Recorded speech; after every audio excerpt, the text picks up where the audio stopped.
فاعبد الله مخلصا له الدين. ألا لله الدين الخالص.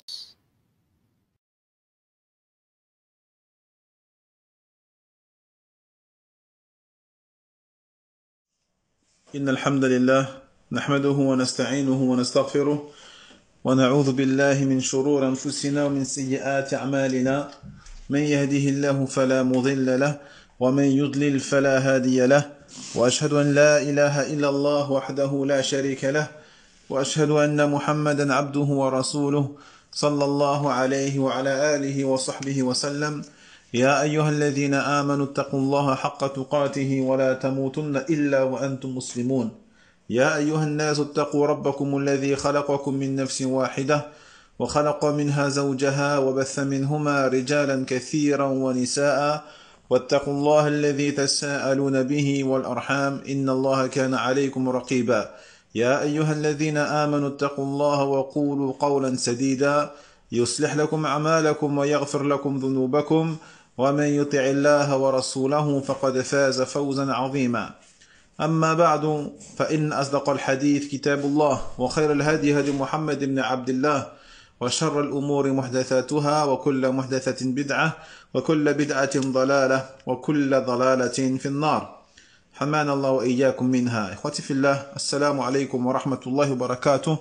ما زلنا نقرأ كتاب التمهيد لشرح كتاب التوحيد الذي هو حق الله على العبيد لمعالي الشيخ الصالح ابن عبد العزيز آل الشيخ حفظه الله تعالى ورعاه. فانتقلنا إلى باب جديد، فقال المؤلف رحمه الله تعالى: باب لا يذبح لله بمكان يذبح فيه لغير الله، وقول الله تعالى: لا تقم فيه أبدا، الآية. وعن ثابت بن الضحاك رضي الله عنه قال: نظر رجل أن ينحر إبلا ببوانة، فسأل النبي عليه الصلاة والسلام فقال: هل كان فيها وثن من أوثان الجاهلية يعبد؟ قالوا: لا. قال: فهل كان فيها عيد من أعيادهم؟ قالوا: لا. فقال رسول الله صلى الله عليه وسلم: أوف بنذرك، فإنه لا وفاء لنذر في معصية الله ولا فيما لا يملك ابن آدم. رواه أبو داود وإسناده على شرطهما. طيب،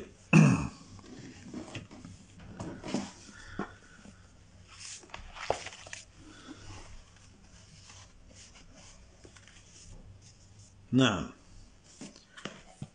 فقال هنا شيخنا صالح آل الشيخ حفظه الله تعالى: قال الإمام رحمه الله: باب لا يذبح لله بمكان يذبح فيه لغير الله. قوله لا يذبح لله، هذا على جهة النفي المشتمل على النهي.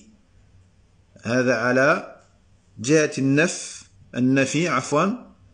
المشتمل على النهي، لأن من أساليب اللغة العربية أنه يعدل عن التصريح بالنهي إلى التصريح بالنفي ليدل دلالة أبلغ على أن النفي والنهي معا مقصودان، فكأنه لا يصلح أن يقع أصلا، ولهذا أتى بصيغة النفي فقال: باب لا يذبح لله.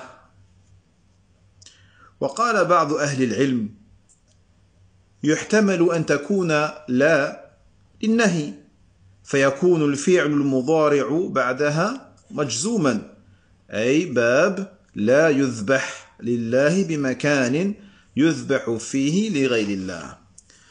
Il dit ici, le Cheikh Saleh, hafidhahullah ta'ala wa ra'a.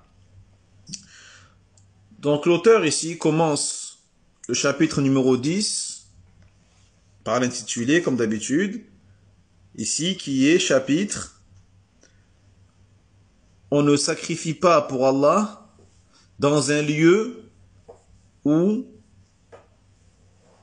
des gens sacrifient pour autre qu'Allah. »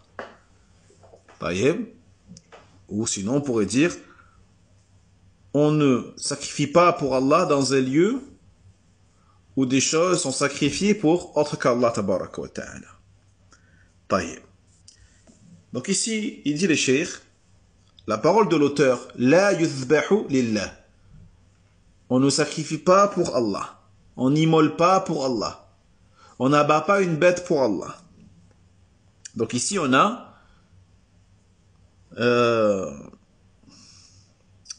une formule exprimant la négation.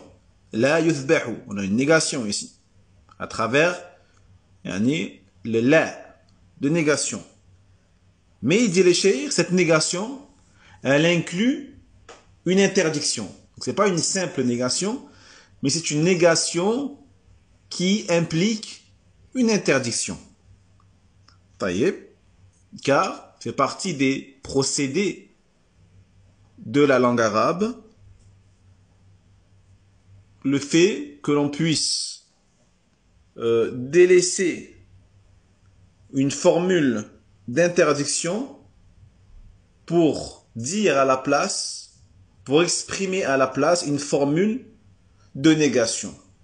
Cela est permis et cela peut être même quelque chose de demandé pour indiquer une interdiction encore plus forte. En indiquant que ce qui est voulu, c'est non seulement la négation, mais aussi l'interdiction. Comme si cette chose-là qui était niée et interdite donc, en même temps, il ne convient pas à ce qu'elle existe. Rien que le fait qu'elle existe, rien que le fait qu'elle se produise, cela n'est pas convenable et cela ne doit pas exister. Ou ne devrait pas exister, ou ne devrait pas être fait par certains. C'est la raison pour laquelle ici, l'auteur a utilisé une formule de négation en disant Bab la yuthbahu lillah. Certains savants, ils ont dit que il était probable également que le la ici soit un la d'interdiction, tout simplement. Donc du coup, si on dit que le la dans ce titre est un vrai la de base exprimant l'interdiction, eh bien on dit que le verbe ici qui est fil mudari' au présent, du coup, il sera majzoum. Il sera majzoum à cause du la de négation. Donc majzoum, je ne vais pas le traduire car c'est un terme grammatical qui est technique, mais c'est un verbe qui va se trouver après, notamment donc ce la d'interdiction. Ce la d'interdiction. Comme lorsque tu diras à quelqu'un, la taf'al, ne fais pas. D'accord? La taf'al hada, ne fais pas cela.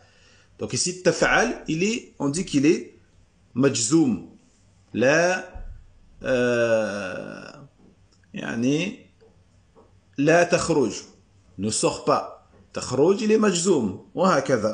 D'accord? Donc si on dit du coup que le la, c'est un la d'interdiction de base, du coup le verbe yuthbah sera également majzoum et on mettra donc un soukoun sur le ha de yuthbah. On dira bab la yuthbah et plus la yuthbahu. D'accord? Mais la yuthbah lillah bimakanin, dans un lieu où des choses sont sacrifiées pour autre qu'Allah tabaraka wa ta'ala. D'accord?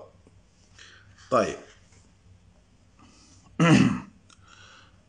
وقوله لله يعني أن تكون النسيكة أو أن تكون الذبيحة مرادا بها وجه الله جل وعلا.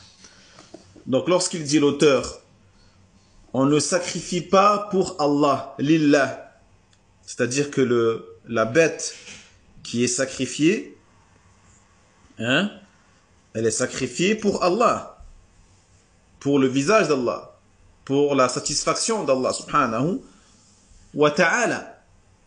On le fait pour plaire à Allah jalla wa ala, pas pour une créature, quelle qu'elle soit. ثم قال بمكان يذبح فيه لغير الله والباء هنا لها معنى زائد على كلمة في وهذا المعنى الزائد أنها أفهمت معنى الظرفية ومعنى المجاورة جميعا لأن الباء تكون للمجاورة أيضا كما تقول مررت بزيد يعني بمكان قريب من مكان زيد أو بمكان مجاور لمكان زيد وظرفية بفي تفيد أنه في المكان نفسه فاستعمال حرف الباء يفيد أنه مجاور لذلك المكان. Donc ici on continue en analysant toujours, comme il a l'habitude de faire, le cheikh, les subtilités de la langue arabe. D'accord? Donc il dit le cheikh, bimakanin yuzbahu fihi. Bi. D'accord? Donc, dans un lieu. Mais le ba ici, il n'a pas le même sens que fi. Donc fi, qui est un adverbe de lieu, dans, on peut traduire par dans, D-A-N-S, sauf que là, il n'a pas utilisé fi, il a utilisé bi, bi makanin, dans un lieu, d'accord. Il dit le cheikh, le ba, il a un sens qui est supplémentaire par rapport à l'adverbe de lieu qui est fi, dans. Ce sens qui vient se rajouter nous fait comprendre non seulement le sens de al-dharfiyya, de l'adverbe de lieu, qui veut dire dans, mais aussi le sens de al-mujawara. De al-mujawara qui est la proximité. La proximité. D'accord? Donc on a, du coup, à travers la lettre ba ici, bi, makanin, on aura les deux sens. Non seulement le sens de l'adverbe de lieu, mais aussi le sens de la proximité. D'accord? Comme lorsque tu dirais, mathalan, par exemple, marartu bi zayd. Marartu bi zayd. Donc je suis passé bi zayd. C'est-à-dire, je suis passé dans un lieu proche du lieu de Zayd. Marartu bi zayd. Je suis passé, j'ai traversé un lieu qui était proche de l'endroit où se trouvait Zayd. Ça, j'utilise quoi? Ça, c'est le ba, avec le ba. D'accord? Dans un lieu, yani, avoisinant le lieu de Zayd. Voyez? Alors que le fi, l'adverbe de lieu, yani fi ici, Dharfiyya, il nous indique le fait, il nous indique l'endroit lui-même, l'endroit spécifique lui-même où se trouve la personne ou la chose. D'accord? Quand tu dis ana fil bayt, je suis à la maison, dans la maison. Cela ne voudra jamais dire que tu es à côté de la maison ou devant la maison. Cela voudra dire que tu es dans la maison, à l'intérieur de la maison. Taïeb? Naam. Alors que si tu dis ana bil bayt, cela peut vouloir dire que tu es à côté de la maison, pas loin de la maison. D'accord? Donc ici, la particule ou la lettre ba ici, bi makanin, eh bien, cela exprime un endroit qui est proche d'un autre endroit. وهذان المعنيان مقصودان معا وهو أنه لا يذبح لله بمجاورة المكان الذي يذبح فيه لغير الله ولا في نفس المكان الذي يذبح فيه لغير الله تعالى لأنهما بهذا يشتركان مع الذين يذبحون لغير الله جل وعلا. Donc ces deux sens, le sens de l'endroit lui-même, mais aussi d'un endroit qui est proche à cet endroit-là, d'accord, sont inclus dans cette lettre qui est bi. D'accord? Et cela nous apprend donc cette chose qui est que il n'est pas permis de sacrifier pour Allah tabaraka wa ta'ala, même à côté d'un endroit où des choses sont sacrifiées pour autre qu'Allah tabaraka wa ta'ala. Même si cela est fait, n'est pas fait à l'endroit lui-même précis où des bêtes sont sacrifiées pour autre qu'Allah jalla wa ala, mais le simple fait de faire cela, de sacrifier pour Allah dans un endroit qui est proche, qui est à côté, ou qui est voisin d'un endroit où les gens sacrifient pour autre qu'Allah jalla wa ala, cela n'est pas permis. D'accord? Pourquoi? Parce que dans ce cas-là, ceux qui font ça, ceux qui sacrifient pour Allah tabarak wa ta'ala dans ces endroits-là, eh bien, ils seront associés, entre guillemets, associés au niveau de la ressemblance, au niveau du geste, parce qu'ils font les mêmes gestes, ils seront associés avec eux, avec ceux qui sacrifient pour autre que Allah, Jalla wa ala. Taïb? Wa suratul mas'ala, أن يوجد مكان يذبح فيه لغير الله كمكان عند قبر أو عند مشهد أو عند مكان معظم واعتاد المشركون تقرب بالذبائح لأصنامهم وأوثانهم في هذا المكان فإذا كانوا يتقربون في هذا المكان للقبر أو نحوه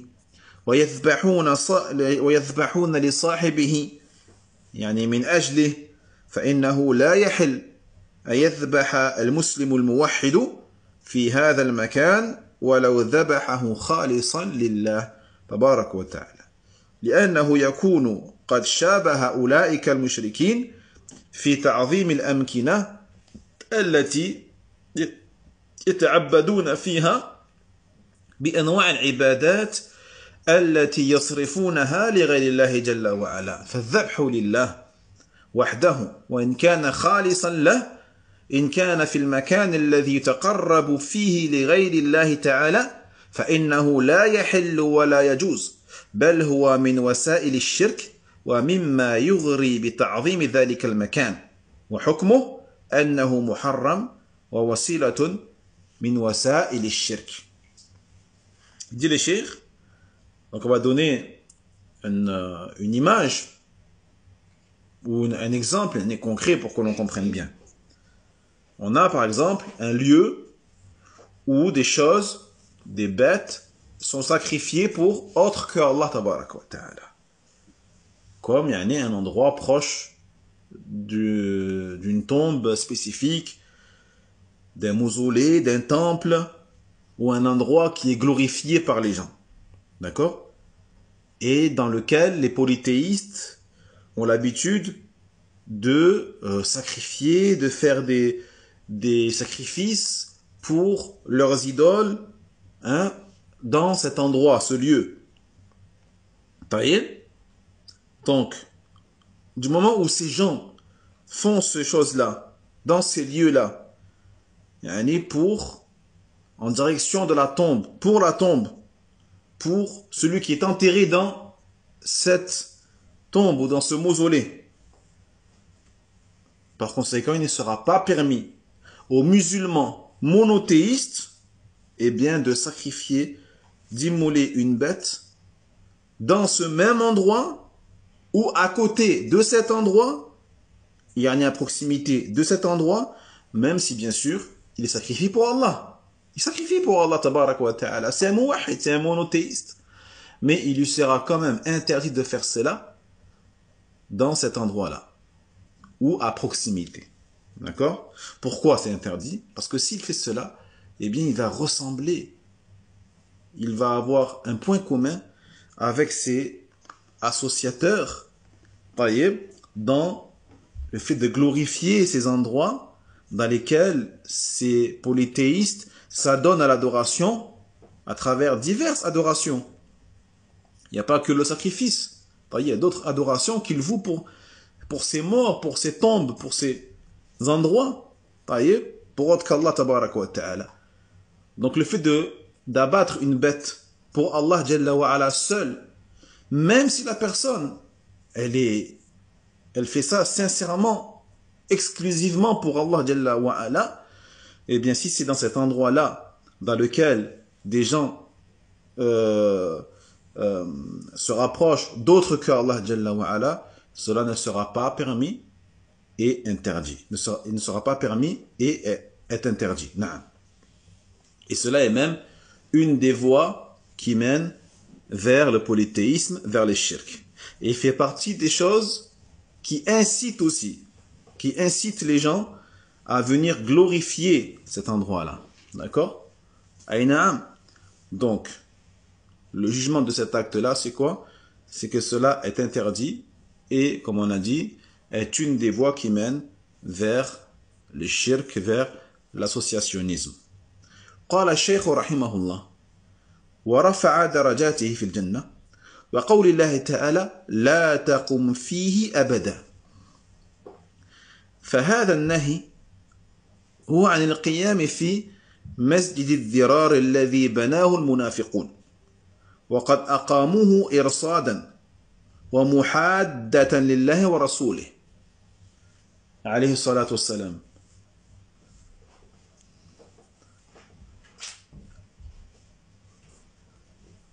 وتفريقا بين المؤمنين فهو مكان أقيم على الخيانة وعلى مضادة الإسلام وأهله فلهذا لما كانت هذه هي غاية من أقامه فإن مشاركتهم فيه بالصلاة لا تجوز لأنه إقرار لهم أو تكثير لسوادهم وإغراء للناس للصلاة فيه فنهى الله جل وعلا نبيه صلى الله عليه وسلم والمؤمنين عن أن يصلوا فيه. Puis le cheikh, rahimahullah wa ta'ala, l'auteur, qu'Allah l'élève en degré au paradis, il dit dans la sourate At-Tawbah, le verset numéro 108. Dans le sens du verset, il dit « n'y prie jamais ». Donc Allah Jalla wa ala ici, il s'adresse au prophète sallallahu alayhi wa sallam, mais bien sûr le jugement ou l'interdiction inclut également les musulmans, la communauté. « N'y prie jamais ». Donc cette interdiction concerne le fait de prier dans la mosquée que l'on appelle Masjid al-Dirar, la mosquée d'Ad-Dirar, d'accord, qui avait été construite par les hypocrites à l'époque et qu'ils avaient bâti pour nuire au prophète et pour s'opposer à Allah tabaraka wa ta'ala et son messager alayhi salatu wassalam, et aussi pour diviser le rang des musulmans et des croyants. Donc c'était un endroit, un lieu qui a été bâti à la base sur la traîtrise, sur la tromperie et sur l'adversité vis-à-vis de l'islam et des musulmans. Et c'est la raison pour laquelle, du coup, vu que ceci était l'intention des gens qui ont bâti cette mosquée-là, eh bien le fait de s'associer avec eux, même dans la prière, n'était pas permis. Pourtant, les musulmans, les croyants, lorsqu'ils prient, ils prient pour Allah tabarak wa ta'ala. Ils prient Allah Jalla wa ala. Mais du coup, Allah Jalla wa ala a même interdit la prière pour lui dans cet endroit-là. Pourquoi? Parce qu'elle a été bâtie à la base par des hypocrites et dans le but et l'intention de nuire à l'islam, de nuire aux musulmans et de combattre Allah et son messager alayhi salatu wassalam. Taïeb. Ils construisent une mosquée Et dedans, il prie pour qui? Les hypocrites. Il prie pour qui dans la mosquée? Ils ont construit. Si c'est des hypocrites, ils prient, mais leur prière n'est pas acceptée. Vous voyez? Tant qu'ils n'auront pas accepté le message du prophète Mohammed sallallahu alayhi wa sallam et renié notamment les idoles, etc. etc. Vous voyez? Non. Donc Allah tabaraka wa ta'ala, il a interdit aux prophètes et aux croyants de prier dedans. Hein? Car le fait de prier dedans aurait été en apparence une acceptation de leurs actes, de ce qu'ils ont fait, hein, de leurs exactions, et aussi le fait de prier dedans, ça aurait augmenté la quantité de ces gens-là qui prient dans cette mosquée, voyez, et cela aurait également trompé les gens et tenté les gens à prier également dans cette mosquée. Donc Allah tabaraka wa ta'ala, il a interdit absolument à son prophète sallallahu alayhi wa sallam et aux croyants de prier dans cette mosquée-là. طيب. ومناسبة الآية للباب ظاهرة وهي أن الله جل وعلا نهى النبي صلى الله عليه وسلم عن الصلاة في مسجد الضرار ومعلوم أن صلاته عليه الصلاة والسلام وصلاة المؤمنين معه هي خالصة لله تبارك وتعالى دون من سواه ومع هذا فقد نهوا عن الصلاة فيه مع أنهم مخلصون ليس عندهم نية أو نية الإضرار ولا التفريق ولا الإرصاد لكن نهاهم عن الصلاة فيه لأجل هذه المشاركة والمشابهة التي قد تغري بإتيان ذلك المكان وهذه الصورة متحققة وموجودة في من ذبح لله بمكان يذبح فيه لغير الله فإنه وإن كان مخلصا لكنه قد يدعو إلى تعظيم ذلك المكان بفعله وإن لم يقصد التعظيم. Donc, c'est quoi le rapport entre ce verset, du coup, et le titre du chapitre? On a dit le titre du chapitre, ça concerne on ne sacrifie pas pour Allah dans un lieu ou à proximité d'un lieu où des gens sacrifient pour autre qu'Allah Jalla wa Ala. Et dans le verset, on a dit, ça concerne la mosquée des hypocrites, Ad-Dirar, donc, pour laquelle le prophète, Allah Tabaraka wa Ta'ala a interdit aux prophètes et aux croyants de prier dedans. Donc, c'est quoi le lien? Mais le lien, il est clair, il est apparent. Et il est que Allah Tabaraka wa Ta'ala a interdit aux prophètes de prier, donc, dans la mosquée des hypocrites, Ad-Dirar, et il est connu, bien sûr, que la prière du prophète, sallallahu alayhi wa sallam, ainsi que la prière des croyants, des compagnons, radiyallahu anhum, c'est une prière qui est exclusive à Allah, jalla wa ala. D'accord? Qui est vouée, sincèrement, exclusivement à Allah, subhanahu wa ta'ala, et à personne d'autre.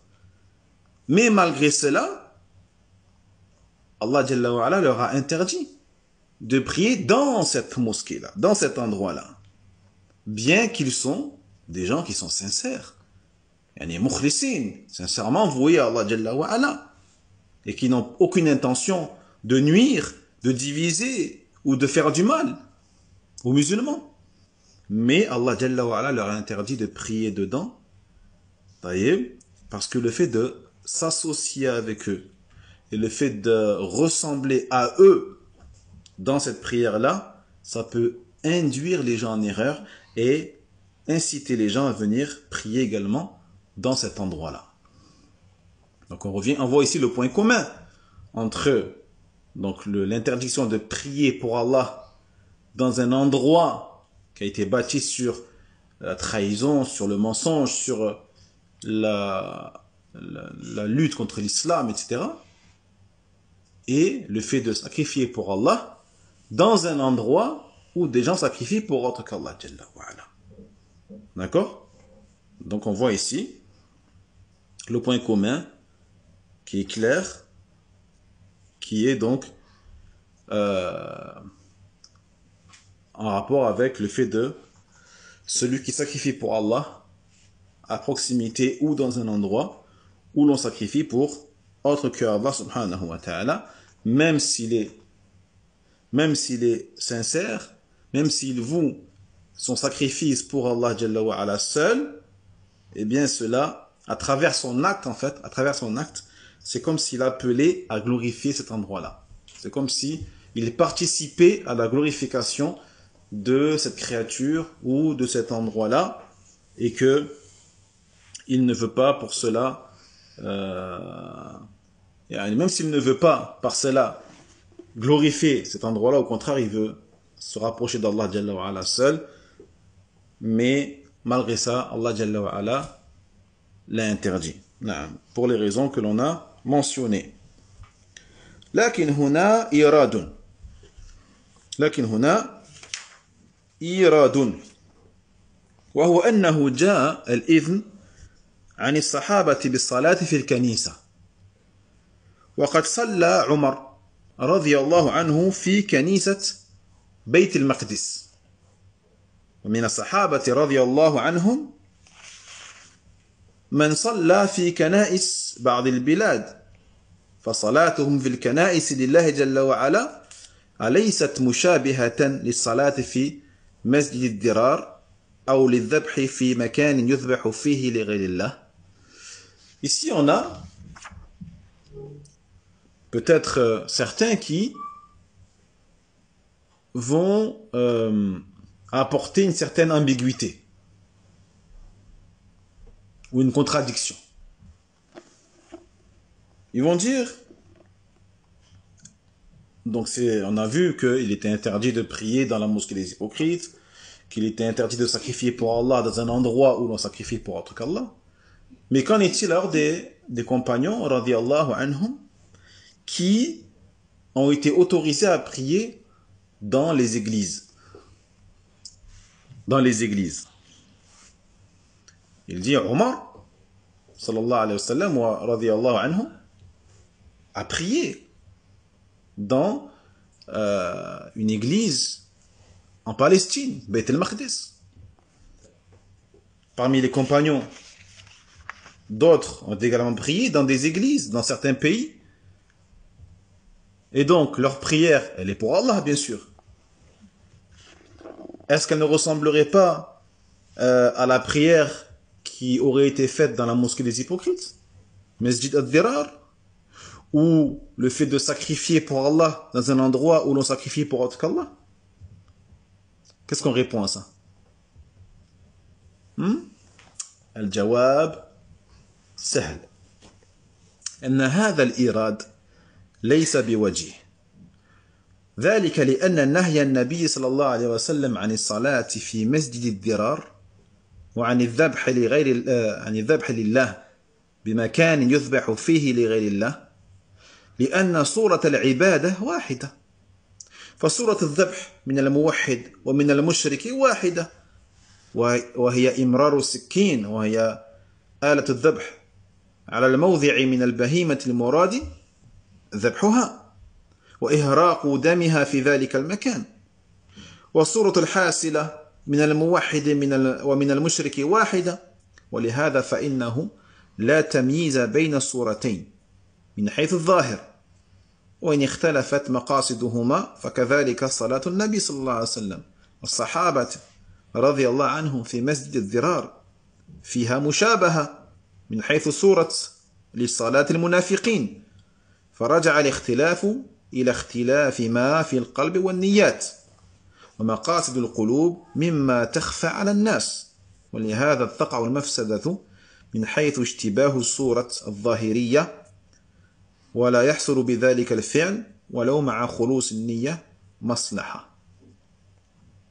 وأما الصلاة في الكنيسة فإن صورة الفعل مختلفة، لأن صلاة النصارى ليست على هيئة وصورة صلاة المسلمين، فيعلم من رأى المسلم يصلي أنه لا يصلي صلاة النصارى، فليس في فعله إغراء بصلاة النصارى ومشاركتهم فيها فهذا هو الفرق بين المسألتين وهو واضح بأدنى التأمل. Donc la réponse à cette contradiction. Déjà, le fait de mentionner ce genre de contradiction, il dit le cheikh, cela n'est quelque chose qui n'est pas valide en vérité. Pourquoi? Parce que l'interdiction du prophète alayhi salatu wassalam de prier dans la mosquée des hypocrites, Masjid ad-Dirar, ou l'interdiction de sacrifier pour Allah dans un endroit ou à proximité d'un endroit où l'on sacrifie pour autre qu'Allah tabaraka wa ta'ala. Jayyid. Ici, que ce soit la prière dans la mosquée des hypocrites ou le sacrifice pour Allah, l'aspect de la prière, de l'adoration, elle est identique. La manière d'adorer est identique. C'est-à-dire, lorsque la personne, que ce soit le musulman monothéiste, il sacrifie pour Allah la bête, ou que ce soit le polythéiste qui va sacrifier une bête pour autre qu'Allah Jalla wa Ala, le geste en apparence est le même. Le geste est le même. Il dit le cheikh. Bien sûr que c'est le même le geste. C'est quoi qui est différent?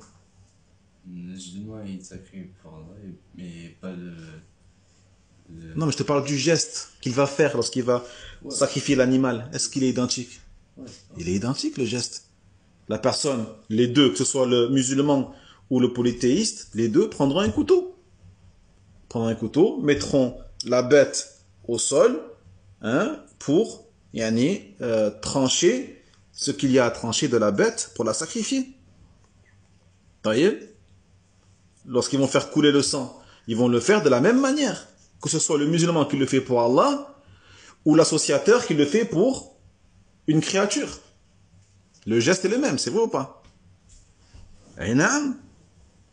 Taïeb. Donc c'est pour ça que, en apparence, il n'y aura pas de différence entre l'acte du musulman monothéiste et l'acte de l'associateur qui fait ça pour autre qu'Allah. Seulement en apparence, bien sûr. Parce que dans l'intention, bien sûr, c'est là où est la différence. La différence se trouve dans l'intention. Dans l'objectif de cet acte-là. Mais est-ce que l'intention de la personne, elle est visible aux créatures? Non. C'est une chose qui n'est pas visible, c'est une chose qui est invisible aux créatures. Seul Allah Jalla wa Ala sait l'intention. Mais toi, quand tu regardes cet acte-là, que ce soit l'acte, le sacrifice d'un musulman ou le sacrifice d'un polythéiste, l'acte est le même en apparence. Naam. Et de la même façon, la prière du prophète sallallahu alayhi wa sallam ou la prière des compagnons radiyallahu anhum, si elle avait été faite dans la mosquée des hypocrites, Masjid ad-Dirar, il y aurait donc également cette ressemblance au niveau de la façon de prier, au niveau de l'aspect de cette prière-là. D'accord? Donc les hypocrites, ils priaient comme les musulmans priaient. Jaïd, ils priaient le même nombre de raka'at, les mêmes gestes, les mêmes paroles, etc. etc. Donc, mais par contre, eux, ils ne le faisaient pas pour Allah Jalla wa Ala. Taïb. Naam.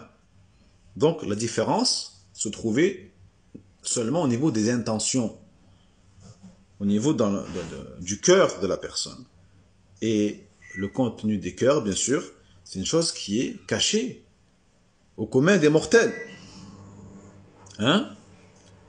Et c'est de là, en fait, que vient le mal. Le mal, il vient du fait que ces deux choses-là, en apparence, se ressemblent et sont identiques. Et du coup, à cause de cette ressemblance-là, à cause de cette ressemblance, eh bien, le fait de faire ces choses-là, même pour Allah Jalla wa Ala, eh bien, cause ou peut causer du tort, taïb, et il n'y aura pas de maslaha à faire ces choses-là, dans ces endroits-là. On revient maintenant à la prière dans l'église. Le fait de prier dans l'église. Ici, les deux prières, celle des musulmans et celle des chrétiens, est-ce que c'est les mêmes? Ce n'est pas les mêmes. En apparence, elles sont différentes. La prière des chrétiens n'est pas similaire à la prière des musulmans. En apparence. Et bien sûr, dans l'intention également. Donc, celui qui voit le musulman prier dans l'église, il sait qu'il n'est pas en train de prier comme les chrétiens. Il sait qu'il est en train de prier Allah, Jalla wa Ala. En apparence. Au niveau de la récitation, les paroles, l'inclinaison, la prosternation, tashahhud. Il sait qu'il est en train de prier Allah, Jalla wa Ala. Taïb? Naam? Donc ici, le fait de prier dans une église, il n'y a pas ce mal, cette ambiguïté qui pourrait traverser l'esprit de la personne qui voit ça, ou qui pourrait tenter les gens à prier la prière des Nasara, des chrétiens, ou appeler les gens à s'associer avec les chrétiens dans leurs adorations. Non. Et là, tu vois donc la différence entre le sujet dont on a parlé, qui est le sacrifice pour Allah dans un endroit où on sacrifie pour Allah, ou le fait de prier pour Allah dans la mosquée des hypocrites, et entre donc le fait de prier la prière des musulmans dans une église. Taïeb. Et ceci, en vérité, la différence elle est claire, avec un minimum de réflexion, tu peux arriver donc à distinguer entre les deux sujets. D'accord? Mais attention, qala huna, par rapport à la prière dans l'église, il dit Kana ibn Abbas yusalli tayyib yusalli fil kanisa illa kanisa fiha tamathil. Il a été rapporté d'Ibn Abbas radiyallahu anhuma qui priait dans des églises, mais il ne priait pas dans les églises où il y avait des statues.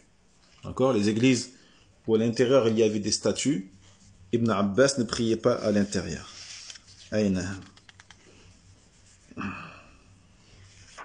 Il a même dit aussi, Omar, radiyallahu anhu, il a dit, Inna la nadkhulu kanaisakum min ajli tamathil lati fiha suwar. Il a dit, Omar, il a dit, si on n'entre pas dans vos églises, ce n'est que parce que il y a des statues dedans. D'accord? C'est parce qu'il y a des images et des statues à l'intérieur.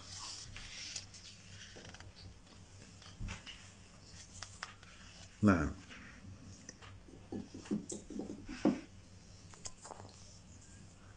الحمد لله. إذن قال جل وعلا لا تقم فيه أبدا لا مسجد أسس على التقوى من أول يوم أحق أن تقوم فيه رجال يحبون أن يتطهروا والله يحب المطهرين. Le sens du verset, Allah tabaraka wa ta'ala, il dit ici, une mosquée fondée dès le premier jour sur la piété est plus digne que tu y pries. On y trouve des hommes qui aiment se purifier. Et Allah aime ceux qui se purifient. قال الشيخ عبد الرحمن ابن حسن الشيخ رحمه الله تعالى قوله فيه رجال يحبون أن يتطهروا. روى الإمام أحمد وابن خزيمة وغيرهما عن عويم ابن ساعدة الأنصاري أن النبي صلى الله عليه وسلم أتاهم في مسجد قباء فقال إن الله قد أحسن عليكم الثناء في الطهور في قصة مسجدكم فما هذا الطهور الذي تطهرون به؟ قالوا والله يا رسول الله ما نعلم شيئا إلا أنه كان لنا جيران من اليهود فكانوا يغسلون أدبارهم من الغائط فغسلنا كما غسلوا. وفي رواية عن جابر وأنس هو ذاك فعليكموه رواه ابن ماجه وابن أبي حاتم ودارقطني والحاكم. وقوله والله يحب المطهرون قال أبو العالية إن الطهور بالماء لحسن ولكنهم المتطهرون من الذنوب. وفيه إثبات كذلك في إثبات صفة المحبة خلافا للأشاعرة ونحوه. Donc ici on finit juste la suite de ce verset, car Allah tabarak wa ta'ala il dit par la suite une mosquée fondée dès le premier jour sur la piété est plus digne que tu aies pris. On y trouve des hommes qui aiment se purifier. On y trouve des hommes qui aiment se purifier. L'imam Ahmad rahimahullah ta'ala ainsi qu'Ibn Khuzayma et d'autres ont rapporté selon Awaym ibn Sa'ida al-Ansari que le prophète sallallahu alayhi wa sallam est arrivé à la mosquée de Quba. Donc la mosquée de Quba qui est connue. Et certains exégètes disent donc que la mosquée dont parle ici Allah, Jalla wa ala, lorsqu'il dit une mosquée fondée dès le premier jour sur la piété est plus digne que tu aies pris, ils disent que cela fait allusion à la mosquée de Quba. D'accord? Le prophète arrive à la mosquée de Quba et il dit, certes Allah Jalla wa ala a fait de beaux éloges en votre faveur dans votre purification, dans le récit de votre mosquée, la mosquée de Quba. Donc il leur a demandé, le prophète, quelle est cette purification par laquelle vous vous purifiez et pour laquelle Allah Jalla wa ala a fait vos éloges. Et eux de répondre par Allah, ô messager d'Allah, nous ne savons rien d'autre que le fait que nous avons des voisins parmi les juifs qui se lavent de leur matière fécale, avec de l'eau, qui se lavent de la matière fécale avec de l'eau, donc leur partie intime, là où il y a les matières fécales, et donc nous nous lavons comme eux se lavent. D'accord? Et dans une version, selon Jabir et selon Anas, le prophète leur a dit, c'est cela, fa'alaykum. Donc vous continuez comme cela à vous laver. D'accord? À vous laver comme cela.